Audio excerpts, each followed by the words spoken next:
Humanity lives in a perfectly engineered future where suffering has been eliminated. This is the story of Brave New World. People are grown in factories, not born. Their intelligence, desires, and social roles are designed before they exist. Everyone is conditioned from childhood to love their caste. Happiness is mandatory. Conflict is impossible. A drug called Soma keeps society calm, numb, and obedient.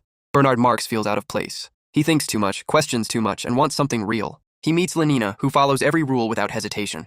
They travel to a savage reservation, one of the last places untouched by the world state. There they meet John, a young man born naturally. He grew up reading Shakespeare and dreaming of a world with meaning. Bernard brings John and his mother back to London.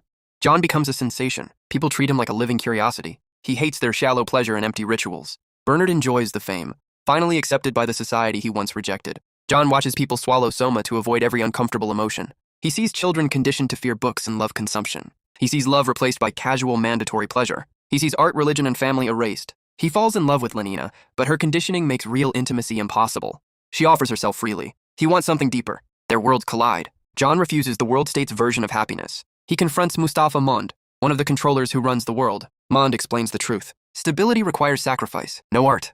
No freedom. No pain. No meaning. People must be engineered to accept their place. John argues that suffering is part of being human. Mond refuses to change anything. Bernard is exiled for thinking too deeply. John flees to the countryside, desperate to escape the artificial world. He tries to live simply, punishing himself for the corruption he feels inside. Crowds gather to watch him suffer, turning his pain into entertainment. Lenina approaches him, confused and frightened. John breaks under the pressure of a world that refuses to let him be human. The story ends with a tragedy born from a society that eliminated everything real. And that's Brave New World. Like and follow for more book recaps. Comment which book you want next.